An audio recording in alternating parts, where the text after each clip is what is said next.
সুপ্রিয় দর্শক, আসসালামু আলাইকুম। ২০১৬ সালের রেফারেন্ডামের পর থেকে ব্রিটেন সারা ব্রিটেন জুড়ে ব্রেক্সিট নিয়ে আলোচনা হয়ে আসছে বিভিন্ন সময়ে। গত ডিসেম্বরে আপনাদের নিশ্চয়ই স্মরণ আছে যে নো ডিল ব্রেক্সিট হবে নাকি একটি এগ্রিমেন্টের মাধ্যমে ইউকে ইউরোপিয়ান ইউনিয়ন থেকে বের হয়ে যাবে। সেই অনিশ্চয়তা কাটিয়ে শেষ মুহূর্তে একটি ফ্রেমওয়ার্ক এগ্রিমেন্ট হয়েছিল, যার আলোকে এই ডিসেম্বরে ব্রিটেন চূড়ান্তভাবে ইইউ থেকে বের হয়ে চলে আসার কথা। এবং এই ডিসেম্বরের শেষের দিকে যখন চলে আসবে, তারপর ইউরোপের সঙ্গে ব্রিটেনের সম্পর্ক কেমন হবে, তার রূপ বা তার যে যে এগ্রিমেন্ট হওয়ার কথা, সেগুলো নিয়ে নেগোসিয়েশন চলছে। সময় যত শেষ হয়ে আসছে, নেগোসিয়েশনের ইন্টেন্সিটিও তত বেড়েছে। পাশাপাশি শঙ্কা দেখা দিয়েছে যে এখন হয়তো একটি নো ডিল ব্রেক্সিটই সম্ভবত হতে যাচ্ছে। তবে আশার কথা হচ্ছে আজকে ব্রিটিশ গভর্নমেন্ট এবং ইউরোপিয়ান ইউনিয়ন তারা নর্দার্ন আয়ারল্যান্ডের এবং রিপাবলিক অফ আয়ারল্যান্ডের মধ্যে যে বর্ডার নিয়ে যে ইস্যু আছে সেই ব্যাপারে তারা একটি ইন প্রিন্সিপাল নীতিগত এগ্রিমেন্টে পৌঁছেছে। তবে এখনও আদৌ ডিল সম্ভব কিনা, একটি এগ্রিমেন্ট সম্ভব কিনা, তা নিয়ে রয়েছে চূড়ান্ত অনিশ্চয়তা। আর যেহেতু ব্রেক্সিট আমাদের জাতীয়, রাষ্ট্রীয়, ব্যবসায়িক জীবনের সব দিকগুলোকে এফেক্ট করবে, আর তাই আজকে আমরা আলোচনা করছি ব্রেক্সিট নিয়ে। আলোচনা করার জন্য অত্যন্ত মূল্যবান অতিথি আমাদের সঙ্গে যোগ দিয়েছেন। তাদের সঙ্গে পরিচয় করে দেওয়ার পূর্বে আপনাদেরকে স্মরণ করে দিতে চাই যে আপনাদের প্রশ্ন, আপনাদের মন্তব্য আমরা অবশ্যই শুনতে চাই। সুতরাং ব্রেক্সিট নিয়ে আপনাদের যদি কোনো ভাবনা থাকে, প্রশ্ন থেকে থাকে বা মন্তব্য থাকে, নিঃসংকোচে আপনারা আমাদের সঙ্গে যোগাযোগ করুন। আর যে নাম্বারটিতে কল করতে হবে সেটি আপনারা বিভিন্ন সময় টিভি পর্দায় দেখতে পাবেন। পাশাপাশি প্রোগ্রামটি যারা টিভির সামনে বসে দেখতে পাচ্ছেন না, তাদেরকে আপনারা আমাদের প্রোগ্রামটি আমাদের ফেসবুক পেজে গিয়ে দেখার আমন্ত্রণ জানাতে পারেন। আর তা করতে হলে যেতে হবে টিভি ওয়ান ইউকে ফেসবুক পেজে গিয়ে প্রোগ্রামটি এখন এবং পরেও যে আপনাদের সুবিধা অনুযায়ী সময়ে দেখতে পাবেন। আসুন আর বিলম্ব না করে আমার অতিথিদের সঙ্গে পরিচয় করে দিচ্ছি। প্রথমেই পরিচয় করে দিচ্ছি আপনাদের অনেকেরই পরিচিত মুখ, নাশিদ রহমান, ইমিগ্রেশন কনসালটেন্ট। নাশিদ ভাই, আপনাকে আমাদের প্রোগ্রামে স্বাগত। ধন্যবাদ। আমরা আমাদের সঙ্গে আরও যোগ দিয়েছেন ব্যারিস্টার নাজির আহমদ, কাউন্সিলর এবং deputy chair London Bora of Newham এবং বিশিষ্ট আইনজীবী। ব্যারিস্টার নাজির আহমদ, আপনাকে আমাদের প্রোগ্রামে স্বাগত। আপনাকে অশেষ ধন্যবাদ তালহা সাহেব আমন্ত্রণ জানানোর জন্য। আমাদের সঙ্গে আরও যোগ দিয়েছে কনজারভেটিভ পার্টির অ্যাক্টিভিস্ট মোমসাদ আফরোজ। মোমসাদ, আপনাকেও আমাদের প্রোগ্রামে স্বাগত। ধন্যবাদ আপনার প্রোগ্রামে আমাকে আমন্ত্রণ জানানোর জন্য। নাশিদ ভাই, আপনাকে দিয়ে শুরু করছি। আপনি কি আমাদেরকে খুব সংক্ষেপে একটু বলবেন যে ব্রেক্সিট নেগোসিয়েশন এখন কোন পর্যায়ে আছে এবং কোন কোন বিষয়ে মূলত এগ্রিমেন্ট রিচ করা বেশি কঠিন, এখন পর্যন্ত কঠিন মনে হচ্ছে? ধন্যবাদ। আপনি যথার্থই সূচনা বক্তব্যে বলেছেন। 23শে জুন 2016 থেকে যে টালমাটাল শুরু হয়েছে, সেটা 11th আওয়ারে এসে মহাযজ্ঞে পরিণত হয়েছে। নানা ধারায় আমরা দেখতে পাচ্ছি এটা আন্দোলিত করছে। আগামীকাল ব্রিটিশ প্রধানমন্ত্রী ইউরোপিয়ান কমিশনের প্রেসিডেন্টের সাথে ডিনার করবেন, তিনি ব্রাসেলসে চলে যাবেন।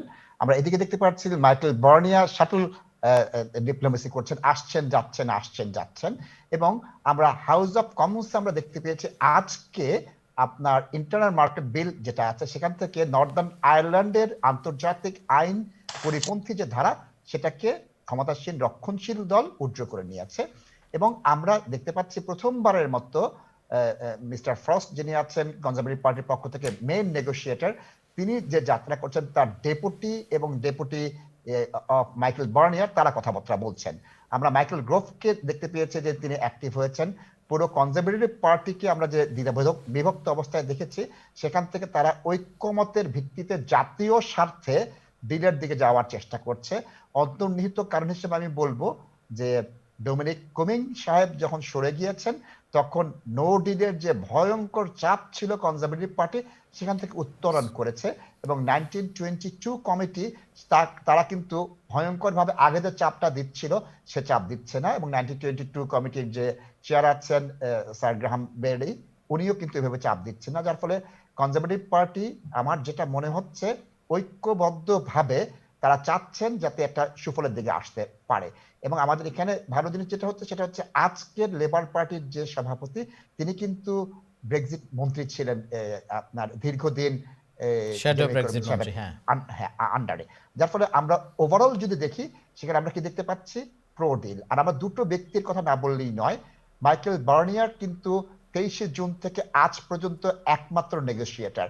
আমরা কি দেখেছি, এক সময় ডেভিড ডেভিস ছিলেন, এক সময় বর্তমান পররাষ্ট্রমন্ত্রী যে তিনি ছিলেন, এক সময় মিস্টার বার্কলে ছিলেন, এখন মিস্টার ডেভিস আছেন, তার মধ্যে আরেকজন ছিলেন সিভিল সার্ভেন্ট, আমি জানি না ওনার নামটা ভুলে গিয়েছি আমি। দেখা যাচ্ছে কি মাইকেল বার্নিয়া অন্তর থেকে তিনি ডিল চান। বর্তমান যে ইউরোপিয়ান কমিশনের প্রেসিডেন্ট, যিনি জার্মান ডিফেন্স মিনিস্টার ছিলেন, বয়স্ক মহিলা, 62 বছর বয়স, ঝানু পলিটিশিয়ান, তিনি অত্যন্ত পেশাজীবী মনোভাব দিয়ে ডিলের পক্ষে যাচ্ছেন।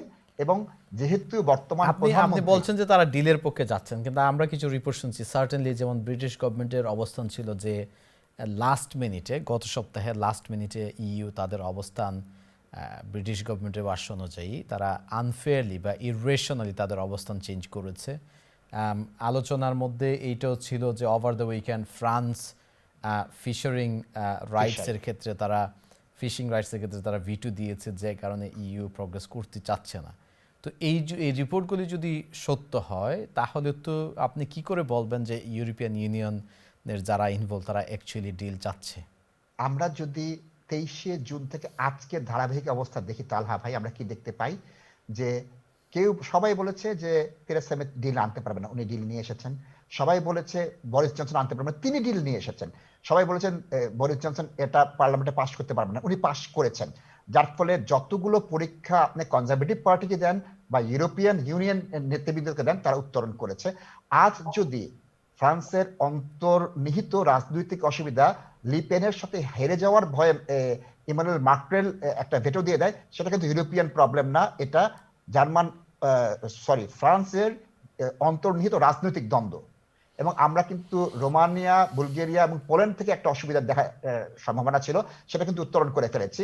সুতরাং অত্যন্ত অল্প কিছু বিষয় ছাড়া মূল নীতিতে কিন্তু ঐক্যমতে চলে এসেছে। এবং সবচেয়ে আশার কথা হচ্ছে ব্রিটিশ প্রধানমন্ত্রী বরিস জনসন ব্যক্তিগতভাবে এটা দায়িত্ব নিয়েছেন এবং তিনি কিন্তু এই রাজনীতির নেগোসিয়েশনের মূল ভূমিকায় অবতীর্ণ হয়েছেন। Momshad Afroz, your government, your prime minister, our prime minister, yes, your party's leader, but our prime minister, যখন তার লিডারশিপ বিডের সময় সে বলেছে, এবং লাস্ট টাইম যখন সে deal when he negotiated the exit treaty with the European Union, impression যেটা আমাদেরকে দেওয়া হলো যে ডিল অলমোস্ট ওভেন রেডি একটা ডিল আছে, কিন্তু এখন দেখা যাচ্ছে আমরা we're almost at the 11th hour and yet there is no sign of deal. What's going on? Look, this is resetting a relationship we had with the European Union going back the last 50 years. Of course, it's going to take time and a lot of efforts on both sides to get this deal over the line. এবং নাশিদ ভাই যেটা খুব সুন্দরভাবে উপস্থাপনা করেছেন যে whilst we face many hurdles, because there's been a collective consensus and a genuine intention to actually reach a deal, we've managed to overcome those difficulties. The two remaining sticking points is that I would say the fisheries access and the level playing field. I think they're working through the details, but in principle, I'm quietly optimistic we'll be able to actually agree on broad terms, and perhaps the details will follow later. So I am optimistic we'll be able to reach a deal before the 31st of December. And do you, আপনি কি মনে করেন যে যেমন আমরা Teresa মে ডিলের সময় যেটা দেখলাম যে শেষ মুহূর্তে বিশেষ করে কনজারভেটিভ পার্টির ভিতরে বিরাট রেবেলিয়নের কারণে সেই ডিলটি পাস হয়নি, যদিও বরিস জনসন আসার পরে সেই প্রবলেমটা অনেকাংশেই কমে গিয়েছিল, কিন্তু বরিস জনসনকে যারা ব্যাকিং করেছে তার মধ্যে ইউরোপিয়ান রিসার্চ গ্রুপ একটা অন্যতম prominent group of conservative MPs, তো এরা আপনি কি মনে করেন যে তারা কোনো ডিল আসলে সেটাকে আদৌ সাপোর্ট করবে? Well, I hope so. Of course, it's not going to be universally accepted. There will be few outliers, few members of parliament within the Conservative Party who will not sanction any deals the Prime Minister brings because their position is a no deal Brexit. But they are few and far between. We have the number that we need and the majority that we need to be able to get this over the line, provided Labour doesn't start playing party politics at the 11th hour, which they have a habit of course, as we know, because their politics in the last 2 years can only be characterized as flip-flop and inconsistent at best. ঠিক আছে, thank you. নাজির ভাই, আপনার কাছে আসি। আপনার party labour party ব্রেক্সিটের যখন referendum হয় তখন তাদের ভূমিকা নিয়ে, বিশেষ করে পার্টি লিডারের অবস্থান নিয়ে প্রশ্ন ছিল যে আদৌ সে কোন পক্ষে, এবং তার কোনো পক্ষ না নেওয়াটাকে অনেকেই তখন ক্রিটিসাইজ করেছে যে উইক লিডারশিপ। তারপর আমরা দেখলাম যে পরবর্তীতে তাদের অবস্থানটা আদৌ কোন দিকে যাচ্ছে সেইটাও স্পষ্ট ছিল। এখন যে লিডার আসছে তার অধীনেও অবস্থানটি এক্স্যাক্টলি বুঝে ওঠা যাচ্ছে না। তো কেউ যদি বলে যে এই সিচুয়েশনে লেবার পার্টির যে ভূমিকা পালন করা উচিত ছিল সেইটি তারা পালন করতে ব্যর্থ হয়েছে, সেই কমেন্টটা তো ভুল হবে না, তাই না? না, মেইন ক্রিটিসিজমটা তো যাওয়া দরকার গভর্নমেন্ট, তারা কিভাবে ডিল মানে কি বলে ব্যাপারটা কিভাবে হ্যান্ডেল করছে। এবং ব্রেক্সিট থেকে শুরু করে এখন পর্যন্ত মানে ইমোশনটা কাজ করেছে বেশি, এবং কোনো সময়ই কনজারভেটিভ পার্টি সিরিয়াস ছিল না ডিলের ব্যাপারে, অনেকটাই ড্যাম কেয়ারের মতো আর কি। আপনি জানেন যে একটা ভালো নেগোশিয়েটেড সেটেলমেন্টের জন্য ইকুয়ালিটি অফ বার্গেনিং পাওয়ার এবং দুই পক্ষের শক্ত বা কম্পিটেন্ট স্মার্ট লোকের দরকার, যেটা নাসির সাহেব বলেছেন যে Michael Barnier since from the beginning he has been the negotiator on behalf of EU. কিন্তু কনজারভেটিভ পার্টি অনেকটা ওই যে ড্রেস চেঞ্জের মতো কতদিন পরে পরে একজন চেঞ্জ হয়, যার কারণে ওই যে কম্পিটেন্সি, প্রায়োরিটি এবং সাস্টেইনেবিলিটি বা কনসিস্টেন্সি নাই, থাকে না। এবং আশার কথা যেটা বলছে যে লেবার পার্টির যে এখন বর্তমান ডাইনামিক লিডার, তিনি ছিলেন প্রিভিয়াসলি ব্রেক্সিট সেক্রেটারি, যার কারণে কম্পিটেন্টলি আমার মনে হয় যেটা মুর্শেদ সাহেব বলেছেন যে না, ডার্টি পলিটিক্স কিন্তু লেবার পার্টি করে না। লেবার পার্টির রোলটা হচ্ছে যেহেতু ডার্টি না বলে পার্টি পলিটিক্স বলেছে, ডার্টি বলছেন বোধহয়, ডার্টি ওয়ার্ড ইউজ করছেন। আচ্ছা, এনিওয়ে। তো আমার কথা হচ্ছে যে তারা তো অপোজিশন পার্টি, তারা তো গভর্নমেন্টকে ব্লাঙ্ক কি বলে ব্লাঙ্ক চেক তো দেবে না। আপনি দেখেন করোনা ভাইরাস নিয়ে কনজারভেটিভ পার্টি লেজে গোবরে অবস্থা করে ফেলছে। আজকে যদি আমরা জার্মানির সাথে তুলনা করি, যেখানে জার্মানির আমরা ব্রেক্সিটে তাকিয়ে প্লিজ, আমি জাস্ট উদাহরণ হিসেবে বলতেছি, বা সাইট ইয়েতে 16,000-এর নিচে মৃতের সংখ্যা, কিন্তু আমরা 60,000 ক্রস করে দিছি। যেখানে 70,000 তারা টেস্টিং এবিলিটি ছিল, আমরা 10,000 পর্যন্ত করতে পারিনি। তখন আমরা টার্গেট সেট করেছি, ফেল করেছি, আমাদের ডেটা চুরি হয়ে যায় ট্র্যাক এন্ড ট্রেস থেকে। এখন আমরা আজকে প্রথম টেস্ট মানে কি বলে ভ্যাকসিনটা নেওয়া হয়েছে, খুব ভালো করে ম্যানেজ করতে পারবে কিনা আমি ভেরি মাচ সন্দেহ। ঠিক অনুরূপভাবে ব্রেক্সিটের ব্যাপারে 11th আওয়ারে রাখাটা আমার মনে হয় যে একটা ভালো গভর্নমেন্টের জন্য এটা মোটেও শুভ নয়। কারণ এটা সাফার করবে কে? কোনো ডিল যদি না নিয়ে আসতে পারে বাই 31st ডিসেম্বর, এই ব্রিটিশ জনগণ সাফার করবে। ঠিক আছে, আমরা নাজির ভাই আমরা আপনার কাছে আসছি, একটা কল নিয়ে আসছি, তারপর আবার আসবো, কিন্তু ultimately British public would be the most. আপনার কাছে আবারও আসছি, একটা কল নিয়ে নিচ্ছি। আসসালামু আলাইকুম কলার, কে বলছেন, কোথা থেকে বলছেন? ওয়ালাইকুম আসসালাম। জি ভাই, আপনার নাম, কোথা থেকে বলছেন এবং প্রশ্ন বা মন্তব্য সংক্ষেপে করুন, আমরা আপনাকে শুনতে পাচ্ছি। আমি প্রশ্ন করব না, আমি মন্তব্য করব। জি করুন, তাহলে একটু সংক্ষেপে করুন। আমার নাম হলো জাহিদ চৌধুরী, বার্মিংহাম থেকে বলছি। জি।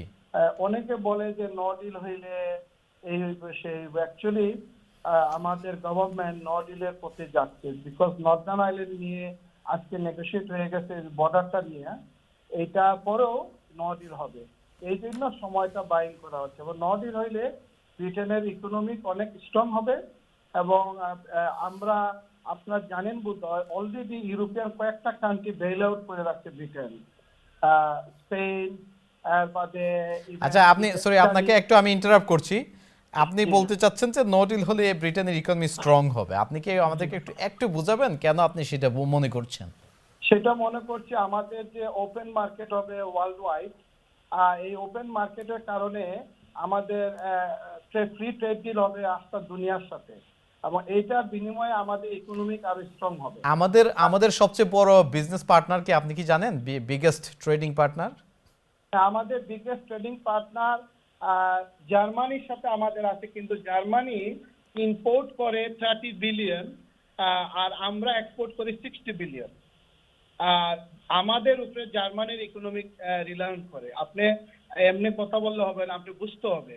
এবং জি, আমাদের একটু বুঝান, আমরা বোঝার চেষ্টা করছি। আপনি যদি সময় দেন, আপনি যদি আমাকে সময় না দিলে তো বুঝাতে পারবো। ঠিক আছে, আমরা তো আমাদের অতিথিদেরকে সময় দিতে হবে, বাট আপনার অবস্থান আমার মনে হয় আমরা বুঝতে পারছি। আপনি যেটা বলতে চাচ্ছেন যে নো ডিল হইলেও সেখানে তো ভয় পাওয়ার কিছু নেই। ভয় পাওয়ার আমি 100% গ্যারান্টি। ঠিক আছে, আপনার গ্যারান্টির দরকার নাই, আপনার পয়েন্ট ভেরি ক্লিয়ার। আমরা let's go to guest. Thank you কলার।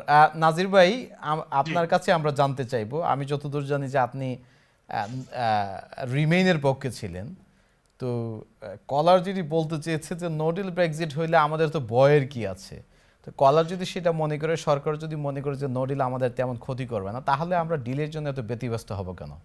কর্নারকে অশেষ ধন্যবাদ, কিন্তু বিনয়ের সাথে তার সাথে দ্বিমত পোষণ করি। তার কারণ হচ্ছে দেখেন, যখন কোনো ডিল ছাড়া বের হয়ে আসবে তখন 31 ডিসেম্বরের পরেই কিন্তু ওই যে টারিফ, মানে যে গুডস বা মেডিসিন ঢুকতে ইউকেতে টারিফ দিতে হবে, ইন আদার ওয়ার্ড ট্যাক্স দিতে হবে। আর ট্যাক্সের কারণে জিনিসপত্রের দামটা হু হু করে বেড়ে যাবে। আপনি জানুয়ারিতে এর ইম্প্যাক্ট দেখতে পাবেন।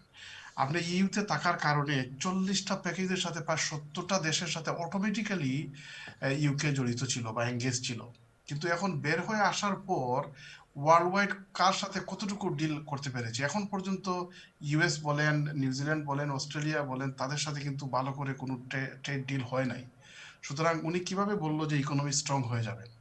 এটা তো ইমোশনের ব্যাপার না, এটা তো প্র্যাকটিক্যালিটির ব্যাপার। এবং যদি কোনো ডিল না হয় তাহলে জানুয়ারির ফার্স্ট সেকেন্ড উইকে দেখতে পারবেন। আচ্ছা যে ঠিক আছে, আমরা লেবার পার্টির ভূমিকা আবার আরেকটু আসতে চাচ্ছি। আপনি আগে বলেছেন যে এটা গভর্নিং পার্টির দায়িত্ব, তারা ডিল নিয়ে আসবে, সেটা তো বটেই। কিন্তু একটা বিষয় অনেকেই বলবে যে গভর্নিং পার্টিকে যতটুকু স্ক্রুটিনাইজ করা দরকার ছিল এবং যতটুকু প্রেশারাইজ করা দরকার ছিল, একটা মানে প্রথম কথা হচ্ছে যে আমাদের স্টিকিং পয়েন্ট কোনগুলো, সেই স্টিকিং পয়েন্টগুলো আরও আগে থেকে অপোজিশন পার্টি আরও রোবাস্ট রোল প্লে করলে সেইগুলো আরও স্পষ্ট হতো আগে থেকে, এবং তখন সরকারকে ফোর্স করা যেত যে ফোকাস করার ক্ষেত্রে ওই বিষয়গুলোতে। তো এই ক্রিটিসিজমটাকে আপনি কতটুকু যুক্তিযুক্ত মনে করেন? আমি সেই ক্রিটিসিজমটাকে আমি যুক্তিযুক্ত মনে করি না। তার কারণ হচ্ছে labour party has been trying to bring the government into হোক বা অ্যাকাউন্টেবিলিটি আর কি। কারণ আমরা এই যে করোনা ভাইরাসের সময় দেখেন যে আমরা একটা ন্যাশনাল ক্রাইসিস মোমেন্টে কিন্তু আমরা সাহায্যের হাত বাড়িয়ে দিয়েছি লেবার পার্টি গভর্নমেন্টকে। যখন যেভাবে ক্রিটিসাইজ করার দরকার, যখন যে জায়গায় নক করা দরকার, we did not leave any stone unturned. যখন সহযোগিতার দরকার তখন আমরা সহযোগিতা করেছি। ক্রিটিসাইজ যখন করা দরকার আমাদের পার্টির লিডার ক্রিটিসাইজ করেছেন, যখন সহযোগিতা করার করেছেন। সুতরাং আমরা তো ক্যাট অ্যান্ড মাউস প্লে করি নাই, নাইদার কি বলে কোভিড ইস্যু অথবা ব্রেক্সিট ইস্যু নিয়ে, বিশেষ করে সম্প্রতি ব্যাপারগুলো নিয়ে। সুতরাং আমাদেরকে আনডিউলি ক্রিটিসাইজ করা ঠিক হবে না। লেবার পার্টি ঠিক আছে, থ্যাংক ইউ। কি বলে অপোজিশনে, সুতরাং অপোজিশন হিসাবে তাদের দায়িত্ব তারা আমি মনে করি 100% পালন করছে। ঠিক আছে, নাশিদ রহমান, আপনাকে আপনার কাছে জানতে চাইবো যে কনজারভেটিভ ব্যাপারে আমি যেটা একটু আগে বলেছি যে প্রাইম মিনিস্টার একসময় প্রমিস করেছিল বা ইমপ্রেশন ক্রিয়েট করেছিল যে রেডি একটা ওভেন রেডি ডিল আছে, সেটা অ্যাডপ্ট হয়ে যাবে। কিন্তু অনেকেই বলছে যে আদৌ সরকার কতটুকু সিরিয়াস ছিল এবং কতটুকু ফোকাস করেছে সেটা নিয়ে প্রশ্ন আছে। লেবার পার্টির ব্যাপারে বলা হচ্ছে যে তারাও তাদের পজিশনের ব্যাপারে ফ্লিপফ্লপ করেছে এবং যে কারণে তারা যে রোল প্লে করা দরকার সেটি করা উচিত ছিল না, এবং রেসপেক্টিভ পার্টি যে দুজন আমাদের সঙ্গে আছে তারাকে সেই অভিযোগগুলোকে মানে প্রত্যাখ্যান করেছে। আপনি কি মনে করেন যে আমরা আমাদের রাজনৈতিক পার্টিগুলো কি আদৌ কনস্ট্রাকটিভ রোল প্লে করেছে একটি ডিল বা একটা এই ইস্যুটাকে একটা সুন্দর সমাধানে আনার ক্ষেত্রে? ঐতিহাসিক প্রেক্ষাপট যদি আমরা বিবেচনা করি তাহলে লেবার পার্টি এবং কনজারভেটিভ পার্টি উভয় পার্টি চরমভাবে ব্যর্থ হয়েছে ইউরোপের ইস্যুতে। আমরা প্রাথমিকভাবে যদি দেখতে পাই ইউরোপে যাওয়ার ব্যাপারে কনজারভেটিভ পার্টি এবং লেবার পার্টির যে অবস্থান ছিল আজ পরিপূর্ণভাবে আলাদা। আমি 40 বছর আগের রেফারেন্ডামের কথা বলছি। আমি যদি কনজারভেটিভ পার্টিতে যাই, কনজারভেটিভ পার্টির দলনেতারা বেশিরভাগ ইউরোপিয়ান ইউনিয়নের প্রশ্নে তাদের ক্ষমতাচ্যুত হয়েছে। মার্গারেট থ্যাচার হয়েছে, আপনার মাইকেল হ্যাজেলটাইন আসতে পারেননি, আপনার জন মেজরের পতন হয়েছে, উইলিয়াম হেগের পতন হয়েছে, আমাদের ক্ষমতাসীন প্রধানমন্ত্রী দুজন ডেভিড ক্যামেরুন এবং তেরেসা মে, তার কিন্তু ব্রেক্সিটের কারণে ইউরোপের কারণে তাদের পতন হয়েছে।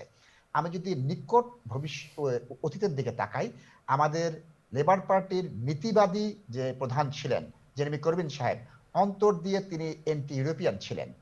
তিনি 42 বার পার্লামেন্টে ইউরোপিয়ান ইউনিয়নের বিরুদ্ধে ভোট দিয়েছেন।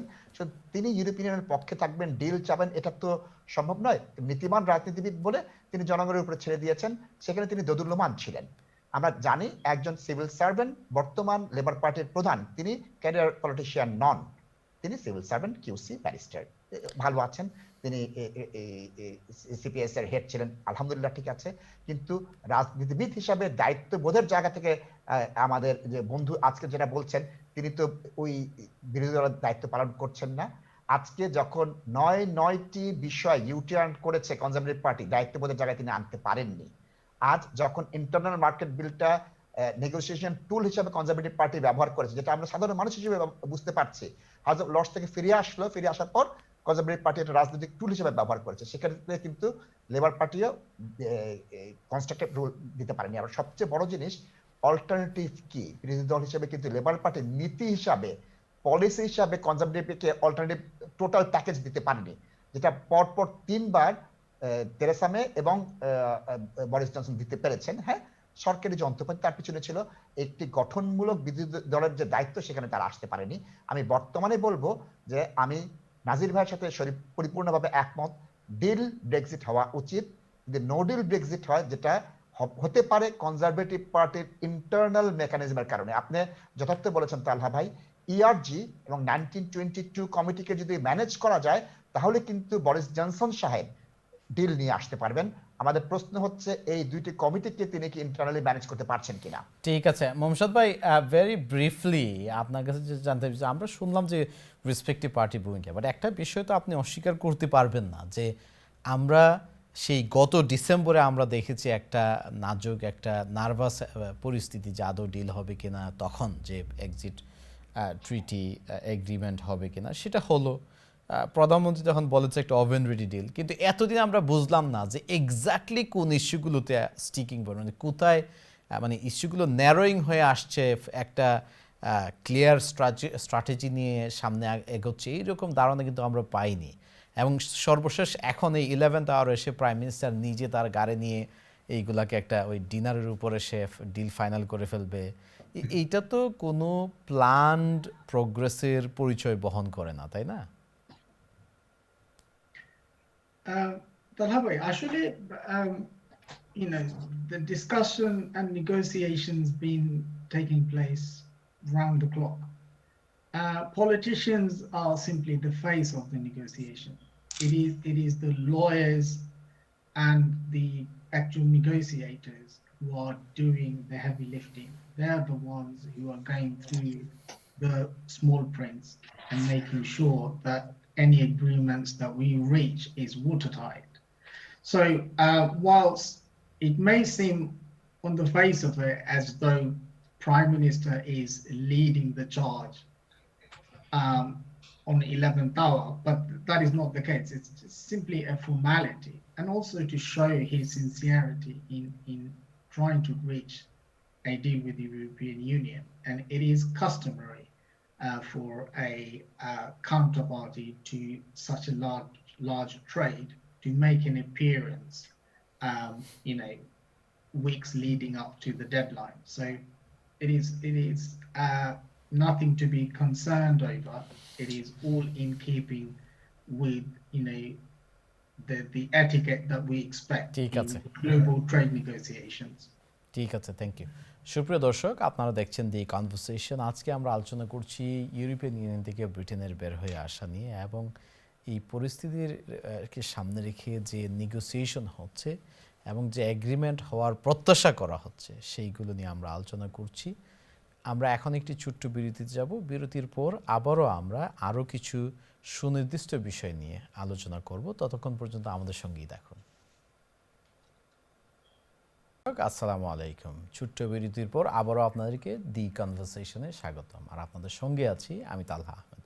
আজকে আমরা আলোচনা করছি ইউরোপিয়ান ইউনিয়ন থেকে ব্রিটেনের বের হয়ে আসা নিয়ে, এবং বের হয়ে আসার জন্য যে একটা এগ্রিমেন্টের মাধ্যমে বের হয়ে আসবে নাকি কোনো এগ্রিমেন্ট ছাড়া বের হয়ে আসবে, এবং এগ্রিমেন্ট সহ বের হয়ে আসলে লাভ বা ক্ষতি কী, এগ্রিমেন্ট ছাড়া বের হলে লাভ বা ক্ষতি কী, এই বিষয়গুলো নিয়ে আমরা মূলত আলোচনা করছি। বিরতির পূর্বে আমরা আলোচনা করছিলাম মূলত যে কী কী বিষয় নিয়ে কী বিষয় নিয়ে মানে স্টেলমেট হচ্ছে বা কোথায় থমকে দাঁড়িয়েছে, এবং কার কি রোল ছিল, বিশেষ করে যে দুই মেইন পার্টি আছে, সরকারি দল কনজারভেটিভ পার্টি এবং বিরোধী দল লেবার পার্টি, তাদের ভূমিকা নিয়ে আমরা আলোচনা করছি। এই সেকশনে আমরা মূলত যে বিষয়টা একটু এক্সপ্লোর করার চেষ্টা করব যে আমাদের জন্য ইমপ্লিকেশন কী এই ডিল অথবা নো ডিলের ব্যাপারে। নাশিদ রহমান, আপনাকে দিয়ে শুরু করি।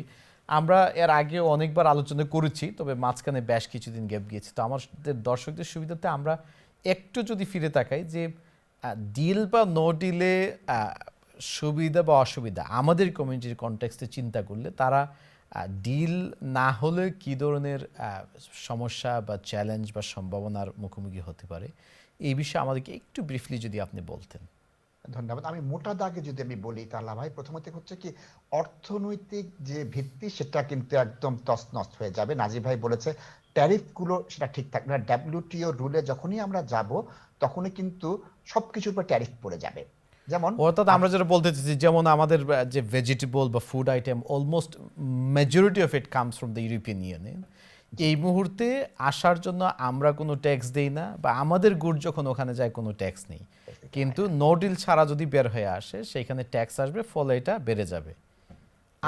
আর কি সমস্যা বা সুবিধা বা অসুবিধা? অন্যান্য সমস্যা বলি, আজকে প্রায় 40,000 ব্রিটিশ নাগরিক যারা ইউরোপে বসবাস করছে তাদের ব্যাংকিং সুবিধা বন্ধ হয়ে যাবে। কারণ কি, তাদের সাথে কোনো চুক্তি থাকবে না, ব্যাংকিংটা কিভাবে পরিচালিত হবে। আজকে যখন পাসপোর্টিং বলা হয়, আপনাকে ফিনান্সের যেটা বলে পাসপোর্টিং, যে বিভিন্ন ডিলের ক্ষেত্রে সেই পাসপোর্টিংটা থাকবে না। যখন যে আপনার স্টক মার্কেটের যে ইন্টারনাল যে মেকানিজমটা সেটা ধসে পড়বে। আজকে মাদার ইন্স্যুরারকে লয়েডস, সারা পৃথিবীর, সে কিন্তু বিলেত বা ইউরোপের না, সারা পৃথিবীর মাদার ইন্স্যুরার লয়েডস। সেই লয়েডস এর ভিত্তি কিন্তু এখন ইউরোপিয়ান ইউনিয়নের মাধ্যমে 40 বছর আমরা তার মাধ্যমে গেছি, সেখানেও আমাদের অসুবিধা দেখা দিবে। আজকে যারা ডায়াবেটিক্স এর রোগী তাদের যে ইনসুলিন সেটা আসতে অসুবিধা হয়ে যাবে। রক্তের মূল সরবরাহটা আসে ইউরোপিয়ান ইউনিয়ন থেকে, সেটা আসতে অসুবিধা হয়ে যাবে। আমরা ভ্যাকসিনেশন আসার ক্ষেত্রে অসুবিধা দেখবো, কারণ আমাদের ভ্যাকসিনেশন সব বেলজিয়াম থেকে আসছে। আজকে কেন্টকে বলা হচ্ছে টয়লেট অফ ইংল্যান্ড পরিণত হবে, কারণ কি 26 মাইল লম্বা কি হবে, সেখানে পর্যাপ্ত টয়লেটের ব্যবস্থা নেই। আজকে প্যারিশেবল গুড গুলো আসতে পারবে না, আমাদের গ্রোসারি গুলো মুখ থুবড়ে পড়বে। সুতরাং আমরা যদি এক একটা সেক্টর দেখি, প্রত্যেকটা ফার্মাসিউটিক্যালস এর অবস্থা খুবই খারাপ হয়ে যাবে। এবং করোনার ধাক্কায় যখন বিলেতের সারা পৃথিবীর অর্থনীতি কম্পমান একেবারে ভঙ্গুর অবস্থায় পরিণত হয়েছে, সেখানে ব্রেক্সিটের মতো, নো ডিলের মতো একটি আত্মঘাতী সিদ্ধান্ত ঐতিহাসিক এবং ঔপনিবেশিক এই রাষ্ট্র, সাম্রাজ্যবাদী এই রাষ্ট্র নেবে, সেটা সুস্থ মস্তিষ্কে কেউ বলতে পারে না। তাহলে ভাই ঠিক আছে, থ্যাংক ইউ। মুমসাদ, আপনি সিটিতে কাজ করেন, অ্যান্ড আপনার part of your job is to look at wealth creation, wealth management etcetera. আপনি ব্রিটেনের মানে মেজর একটা ব্যাকবোন বলা যায় অলমোস্ট ব্রিটিশ ইকোনমি, সেটা হচ্ছে যে সিটি অফ লন্ডন। যদি নো ডিল ব্রেক্সিট হয়, সেই সিটি অফ লন্ডন এটার কীরকম ইম্প্যাক্ট পড়তে পারে? Talha bhai, you know, I campaigned to remain in the European Union, so obviously I always wholeheartedly wanted us to remain in the European Union. And one of the reasons why I campaigned to remain was to ensure that, you know, our place within the financial services and our position in the financial services remain intact. If we do have a no-deal Brexit, it will wreak havoc right the way through. One example at the moment, among Nashid Bhai jeta bolechen je Lloyd's insurance. Now, a lot of these insurance products, they are denominated in euro currency and they're cleared in London. And every time there is a clearing transaction, we get a settlement fees from that. Now you can imagine the billions of pounds worth of transaction that goes through the clearing system. That is just one example. Then you have the euro clearing for swaps and derivatives. Now, if we do end up with a no-deal Brexit, what will happen is that European Union will send their contingent over to London and say, look, you can't settle EU-denominated instruments because you are no longer part of the European Union. Therefore, the actual settlement will have to be moved from London to a European. And that we're talking about billions of pounds, isn't it? Billions of pounds. That is just one example. One other thing I want to engage you on. আপনি নিশ্চয়ই খেয়াল করেছেন যে সম্ভবত আজকের news বা গতকালের news Commonwealth bank of Australia তারা ইতিমধ্যে ঘোষণা দিয়েছে যে তাদের ইউরোপিয়ান হেডকোয়ার্টার যেটা এই মুহূর্তে লন্ডনে আছে they are going to move it out of London into Europe and if I am not mistaken আরও কয়েকটা ব্যাংক ইন রিসেন্ট ইয়ার্স মানে ইন রিসেন্ট মান্থস সিমিলার অবস্থান নিয়েছে।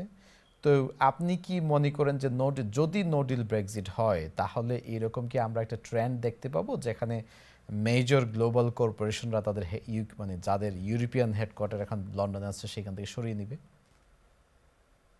However, the biggest risk Brexit poses to the financial services is the flight of capital, right?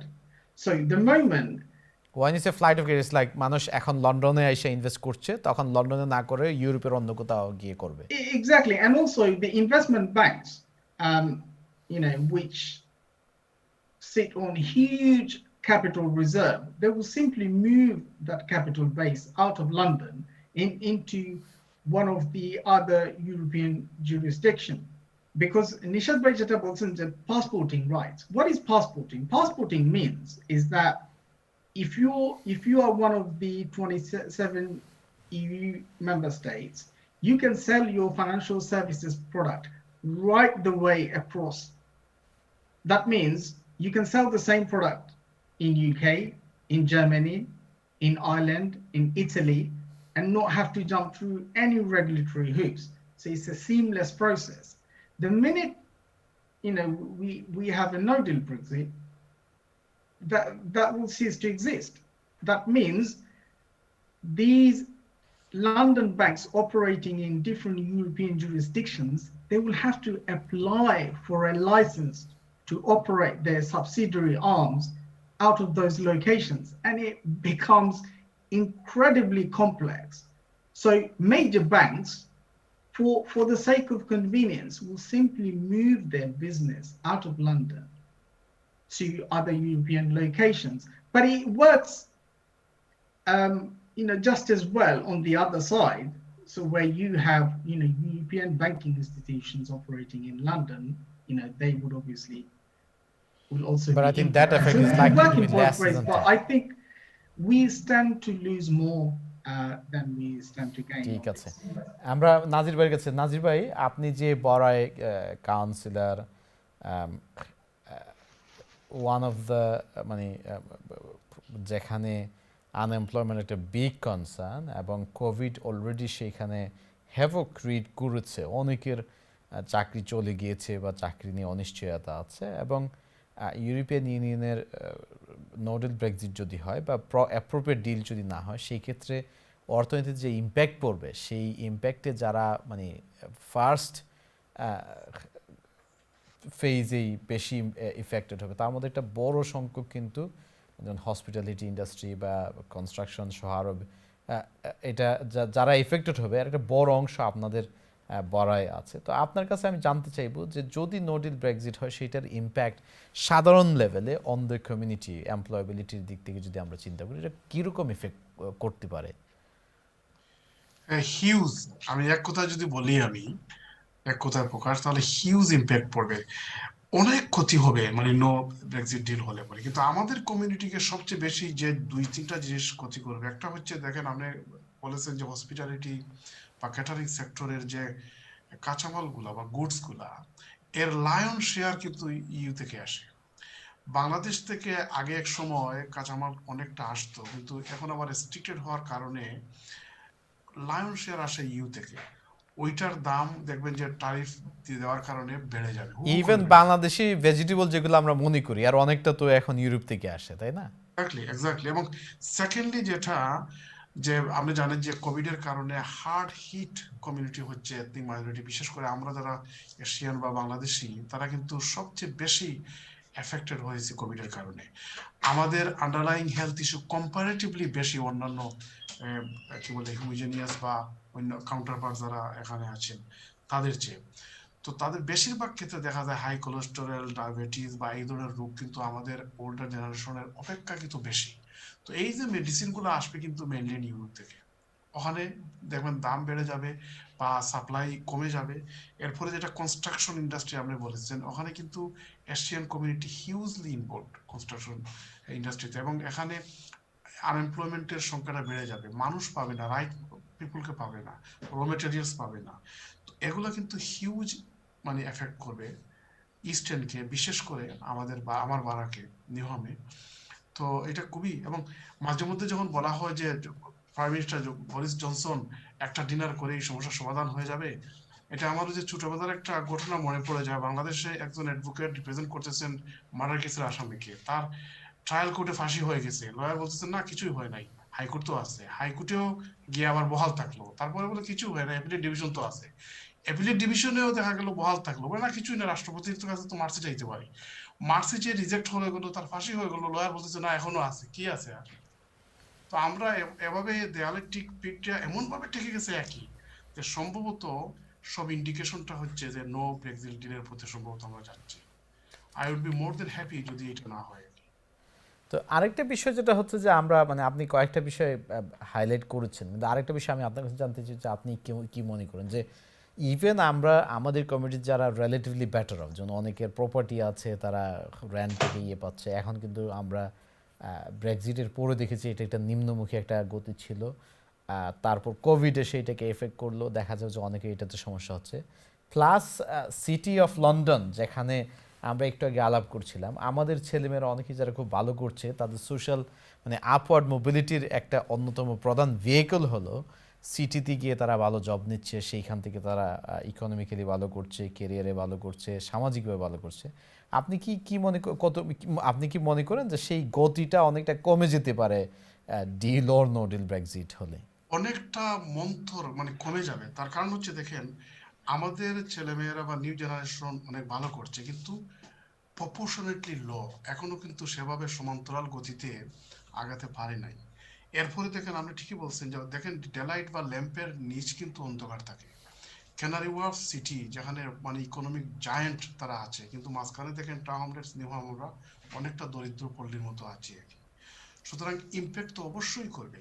এবং আরেকটা জিনিস দেখেন, ওই যে ইন্স্যুরেন্সের ব্যাপারে যেটা নাসির সাহেব বলেছেন, আমরা হাড়ে নাড়ে উপলব্ধি করেছি ওই যে ইন্ডেমনিটি ইন্স্যুরেন্স যখন রিনিউয়াল করতে হয়েছিল অক্টোবরে, অনেক হিমশিম খাচ্ছিল, অনেক প্রাইস বেড়ে গেছে, অনেক সময় আন্ডাররাইটার গুলা মানে তারা একটু অন এভারেজ 25% প্রাইস বেড়েছে এবার। Exactly. So that will have an impact. যাদের আগামী মার্চে বা এপ্রিলের রিনিউয়াল ডেট 18 মাস যারা নিয়েছেন, তাদের জন্য দেখবেন যে আরেকটা ওনার উপর খরচ আসবে যদি কোনো ডিল ছাড়া বের হয়ে আসে। এটা ইম্প্যাক্ট করবে বাংলাদেশি লয়ার্স যারা আছেন তাদেরকে ডাইরেক্টলি।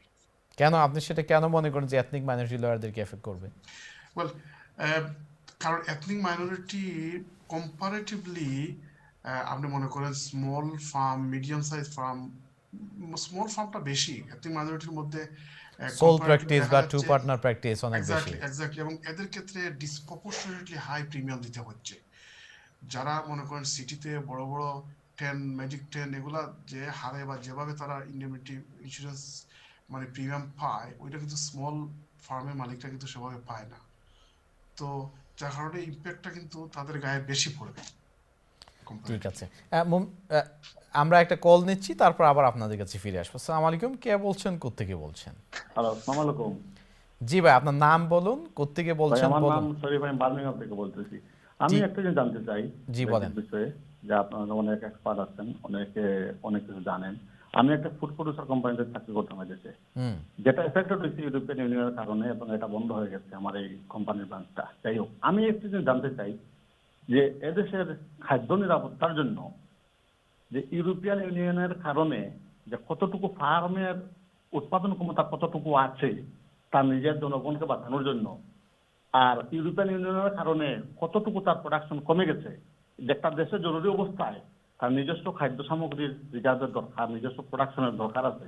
এই ইউরোপিয়ান ইউনিয়নের কারণে যে এইটা এদেশের খাদ্যের প্রোডাকশনটা যে কমে গেছে না বেড়ে গেছে, আমি একটু জানতে চাই আপনার কাছে। এটা আপনার আমার কি মনে হয় কমেছে না বেড়েছে? অনেক কমেছে, অনেক অনেক কমেছে। কমেছে। খাদ্য নির্ভরতা, বিশেষ করে খাদ্য নির্ভরতা ইউরোপিয়ান ইউনিয়নের উপর অনেকটা বেড়ে গেছে। এই জন্য জরুরি অবস্থায় যে কোনো একটা দেশের তার নিজস্ব খাদ্য প্রোডাকশনের দরকার আছে। এই জন্য যে এটা যে ইউরোপিয়ান ইউনিয়ন আমাদেরকে একটা জরুরি অবস্থায় হুট করে দিয়ে দেবে, এটা সম্ভব নয়। কারণ ঠিক আছে, প্রত্যেকটা থ্যাংক ইউ। দেশ তা চাইবে, আপনি যেটা বলতে চাচ্ছেন যে আমরা বের হয়ে আসলে সেই ক্ষেত্রে সুবিধা হইতে পারে যে আমাদের খাদ্য নিরাপত্তার ক্ষেত্রে। সুবিধা হইতে পারে, কারণ নিজস্ব প্রোডাকশনের দিকে আমরা এগোবো। ঠিক আছে। কারণ জরুরি একটা অবস্থার সময় আমরা আমাদেরকে নিজেদেরকে বাঁচাতে পারবো। আমাদের আজ ভাই আমাদের বিলিয়ন পাউন্ড থাকলে আর যদি খাদ্য সাপ্লাই না থাকে তাহলে আমাদেরকে উপোস মরতে হবে। ঠিক আছে, সুতরাং থ্যাংক ইউ। এটা আমি এই বিষয়ে একটু গুড জানতে চাই। Good question. নাশিদ ভাই, আপনার কাছে আসি আমাদের কলারের প্রশ্নকে নিয়েই। যদি আমরা জের ধরে যদি আমরা আগাই, একটা কনসার্ন হলো যে ইউরোপিয়ান ইউনিয়ন থেকে বের হয়ে আসলে অনেকগুলো রাইটস আছে, যেমন স্ট্যান্ডার্ডের ক্ষেত্রে সেই স্ট্যান্ডার্ডগুলোকে হয়তো মানে ডাউনগ্রেড করা হবে, বা আমরা হয়তো স্ট্যান্ডার্ডের দিক থেকে আরেকটু নিচে যাব।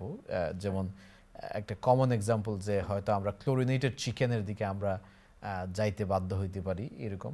পাশাপাশি কলার যদি বলতে চেয়েছে, আই সাপোজ যে ইউরোপিয়ান ইউনিয়নের কারণে দাম কমে যাচ্ছে বা বিভিন্ন কারণে আমরা হয়তো নিজেদের এখানে প্রডিউস করার চেয়ে বাইরে থেকে রোমেনিয়া, বুলগেরিয়া, পোল্যান্ড বা ওইসব দেশ থেকে আমরা নিয়ে আসাটাকে মোর সাশ্রয়ী মনে করছি। তো এই বিষয়ে আপনি যদি সংক্ষেপে আমাদেরকে একটু বলতেন যে এই কনসার্নগুলো কতটুকু যুক্তিসঙ্গত। প্রথমত পুরো ইউরোপের খাদ্যের মান কিন্তু এক, সুতরাং ওই সিই যে লেখা থাকে খাবার নিচে আমরা দেখতে পাই, ওই মানটা কিন্তু নির্ভর করতে হয়, এবং এই মান যদি নির্ভর না করে তখন কিন্তু তাদেরকে ফাইন করা হয়। এবং বড় বড় কোম্পানিকে আমরা গ্রোসারি শপকে, সুপারমার্কেটকে আমরা এই ফাইনের সম্মুখীন হতে দেখেছি। দ্বিতীয় হচ্ছে খাদ্য নিরাপত্তা বা ফুড সিকিউরিটির দিকে পৃথিবীতে অন্যতম শ্রেষ্ঠ রাষ্ট্র হচ্ছে বিলেত, এবং এখানে দেখা যাচ্ছে 3 বছরের চাল মজুত করা আছে, ডাল মজুত করা আছে। প্যারিসেবল গুড নিয়ে অবশ্যই অসুবিধা হবে, এটা নিয়ে কেউ বিতর্ক করবে না। প্রথম কয়েক মাস অসুবিধা হবে, এবং এটা ওয়ার্নিং কিন্তু লোকাল গভর্নমেন্ট এজেন্সিগুলো দিয়েছে, হাসপাতাল দিয়েছে, স্কুল দিয়েছে যে খাদ্য অসুবিধা হবে। আর আরেকটি যেটা হচ্ছে, ইউরোপিয়ান ইউনিয়ন কিন্তু জোন ভাগ করে দিয়েছিল কোন অঞ্চলে গম ভুট্টা হবে, কোথায় তরকারি হবে, যার ফলে এটা 40 বছরের যে স্ট্রাকচারে সেখানে কিন্তু আমাদের অনেক জিনিস আমরা উৎপাদন করতে পারিনি, এটা যথার্থই। তবে আমি মনে করি যদি আমরা কিন্তু এখানে একটা বিষয় আছে না যে আমরা প্রোডাকশন আমাদের আদৌ করার এবিলিটি কতটুকু আছে, সেটাও তো একটা প্রশ্ন। এবিলিটি কমে গিয়েছে। আজকে যখন দেখতে পাই যে কনজারভেটিভ পার্টির বড় বড় নেতারা তারা ফুড সাবসিডি নিচ্ছে, এগ্রিকালচার সাবসিডি নিচ্ছে, সব লর্ড সহ বড় বড় নেতারা, কারণ পুঁজিবাদী ধারক বাহক তো কনজারভেটিভ পার্টি, এই জিনিসগুলো তারা নিয়েছেন, কিন্তু ওই এবিলিটির দিকে আমরা যাইনি। এবং আরেকটা জিনিস যদি দেখেন তাহলে ভাই, আজকে দেখেন, আজকে আমাদের ফুড পিকাররা সব কিন্তু পূর্ব ইউরোপিয়ান, এবং এটা কিন্তু 2004 থেকে 2007 পর্যন্ত স্পেশাল একটা এগ্রিমেন্ট ছিল। তারপর কিন্তু এই ফুড পিকিং এর জন্য ইমিগ্রেশন আলাদা একটি রুল হয়েছিল, এটা কয়েক বছর ধরে নেই, আবার নতুন করে সেটা দেওয়া হবে।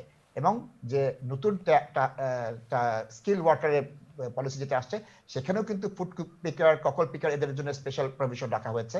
ক্যাপাবিলিটি আমাদের অনেক কমে গেছে, সদিচ্ছা কমে গিয়েছে, এবং অনাবাদী জমির সংখ্যা কিন্তু অনেক বেড়ে গিয়েছে বিলেতে। ঠিক আছে, থ্যাংক ইউ। মুমসাদ, আমাদের হাতে সময় খুব কম, খুব সংক্ষেপে জানতে চাইবো যে একটা কমন কনসার্ন হলো যে আমরা ইউরোপিয়ান ইউনিয়ন থেকে বের হয়ে আসলে বড় বড় ইকোনমি, ফর এক্সাম্পল ইউএস, এদের সাথে যখন আমরা নেগোশিয়েট করতে যাব তখন we will be in a fur more vulnerable position. এবং ইউএসের উদাহরণ দিয়ে একটা কমন এক্সাম্পল দেওয়া হয় যে ইউএসের ক্ষেত্রে অনেক সময় দেখি যে আমরা তাদের যে ফুডের যে স্ট্যান্ডার্ড সেটা অনেক ক্ষেত্রে ইউরোপিয়ান ইউনিয়ন চেয়ে অনেক নিচে। আপনি এই বিষয়টা কতটুকু শেয়ার করেন যে আমরা ইউরোপিয়ান ইউনিয়ন থেকে বের হয়ে আসার পরে আমাদের খাদ্যের যে মান সেগুলোতে যে তারপরে যেসব প্রোটেকশন আছে সেগুলো কমে যেতে পারে? তালহা ভাই, ব্যক্তিগতভাবে মনে করি this is just scaremongering, because to date we have managed to reach a deal with Canada with Japan, with Well, there are Norway, questions about Japan's with deal. Iceland, and we've also managed to strike deals on continuity basis with many emerging economies. Now, going back to your question, will we have to reach deals at the detriment of renegading on food standards, environmental protection, and employment rights? I don't think we do, because even now we are considered by the European Union as an equivalent regime when it comes to environmental protection, when it comes to employment rights, simply because we've been part of the European Union. এখন আপনাকে যদি কেউ বলে যে you've been part of a setup for the last 50 years, whether it's in terms of environmental protection, employment rights, or food standards, just because you leave that setup, suddenly you say to yourself, I'm not going to adhere to the same food standards. That doesn't make sense. না, but সমস্যা তো সেখানে না। I think the ইস্যুটা যেটা হচ্ছে যে মনে করেন যে এই মুহূর্তে ইউরোপিয়ান, ফর এক্সাম্পল ইউএস যদি ডিল করতে চায় ইউরোপের সঙ্গে, it's a fur bigger market, তাই না? তো সেইখানে European union in a dominant position to say, লোক আমাদের সাথে ট্রেড করতে হলে তোমাদের স্ট্যান্ডার্ড আপ করতে হবে। কিন্তু ইউকে যখন ইউএস এর সঙ্গে নেগোশিয়েট করবে, তাদের তো সেম লেভেল অফ বার্গেনিং পাওয়ার থাকবে না। I don't think this is a zero-sum game. Whilst some people would like to purport it as such, if you look at some of the papers that's been leaked around the negotiations that's been shaping up between UK and US, one of the things that media have picked up is the chlorinated chicken. Bangla একটা কথা আছে না, ওই যে সামনের দিকে হাতি চলে যায় কেউ খেয়াল করে না, বা পিছন দিকে মশা চলে যায় সবার খেয়াল ওই দিকে। This is just blowing out of proportion and actually quite amusing. We have not seen the details, and everyone is completely obsessed and But your government hasn't confirmed that they will honor, that they will maintain. They have not committed to maintain same level of standards, have they? So have they on record said that they will renegade on food standards? No, but they haven't confirmed. Have they done a deal with another sovereign nation like Canada, like Japan, like Norway, like Iceland, and all the other continuity deals they have reached with other emerging economies? Can you cite me an example where they have renegated on food standards? No, they haven't. So the proof of the pudding. All right, point made. Thank you. Let's নাজির ভাই, আমাদের সময় শেষ। আপনার কাছে খুব briefly জানতে চাইবো যে অনেকগুলো রাইটস, ওয়ার্কার্স রাইটস, তারপরে হিউম্যান রাইটসের ভেরিয়াস অ্যাসপেক্টসের ক্ষেত্রে ইউরোপিয়ান ইউনিয়নের রোলকে ভেরি পজিটিভ হিসেবে দেখা হয়। তো আপনি কি মনে করেন যে সেসব ক্ষেত্রে এমপ্লয়মেন্টস রাইট বা আদার রাইটসের ক্ষেত্রে আমরা উই মাইট স্লাইড ব্যাক? হ্যাঁ, অবশ্যই আমি আসতেছি এইটাতে। আমি জাস্ট স্লাইডে একটু টাচ করি ওই যে কলারের মানে খাদ্য নিরাপত্তার ব্যাপারটা আর কি। এখানে দেখেন, কলারের সাথে আমি পার্শিয়ালি একমত। আমাদের খাদ্য নিরাপত্তা অবশ্যই একটু তাড়াতাড়ি করতে হবে। আমি করতে পেরেছি। হ্যাঁ, এক নম্বর হচ্ছে যে দেখেন, এইটা প্ল্যান করতে হবে 6 মাস 1 বছর আগ থেকে। এখন মানে নো ব্রেক্সিট ডিলে হয়ে বের হয়ে আসার পর যদি আমরা খাদ্য নিরাপত্তার কথা চিন্তা করি, এটা অনেকটা জ্বর বা তুফান আসার পর তাঁবু টাঙ্গানোর চিন্তা করা আর কি। আর 2 নম্বর হচ্ছে যে এবিলিটির প্রশ্ন তো আছে, বা এখানে ভৌগোলিক অবস্থান এবং আবহাওয়ার কারণে অনেক জিনিসগুলো এখানে ফলানো যাবে না, সুতরাং সেইটাও মাথায় রাখতে হবে। আর আপনি যেটা বলছেন যে হ্যাঁ, গত 35-40 বছর ধরে বিভিন্ন আইনের ব্যাপারে আমরা একটা ভালো একটা অবস্থানে গিয়েছিলাম ইউর ভিতরে থাকার কারণে। স্বাভাবিক কারণে ওখান থেকে আসার পরে আমাদের স্ট্যান্ডার্ডটা কতটুকু বজায় থাকবে এটা দেখার বিষয়। আর ওই যে স্ট্যান্ডার্ড গুডসের ব্যাপারে যেটা বলেছেন যে ইউএস এর সাথে কতটুকু বার্গেনিং পাওয়ারে টিকতে পারবে। এখন ইউএস তো হচ্ছে একটা সুপার পাওয়ার, এবং তাদের সাথে bargaining A equality of bargaining পাওয়ার থাকবে কিনা এটা স্বাভাবিক অনুমেয়, এবং যদি না পারে তাহলে অনেকটা ওই যে ফল্টি মাস্কের মতো কিন্তু সাবস্ট্যান্ডার্ড ফুড কিন্তু আসতে পারে। মানে এটার সম্ভাব্যতা একবারে ফেলে দেওয়া যায় না আর কি। তো সবকিছু মিলিয়ে আমরা আশাবাদী হতে চাই, কিন্তু গভর্নমেন্ট আমার মনে হয় যে তারা যদি সিরিয়াসলি প্রায়োরিটি দিয়ে যদি ব্রিটিশ পাবলিকের ওয়েলফেয়ার ইন্টারেস্টটা মাথায় নিয়ে যদি তারা একটা ডিল করতে পারে যেটা উইন উইন সিচুয়েশন হবে, ওইটা হইলে সবচেয়ে ভালো ইউকে ইকোনমির জন্য আর কি। Thank you. নতুবা আমাদেরকে প্রাইস পে করতে হবে। Thank you very much. সুপ্রিয় দর্শক, আপনারা দেখছেন দি কনভারসেশন। আমরা প্রোগ্রামের একদম শেষ পর্যায়ে চলে এসেছি, আর আমাদের হাতে সময় নেই। তো বিদায়ের পূর্বে জাস্ট আপনাদের সুবিধার্থে বলতে চাচ্ছি যে আমরা খুব শীঘ্রই ব্রিটেন ইউরোপিয়ান ইউনিয়ন থেকে বের হতে যাচ্ছে।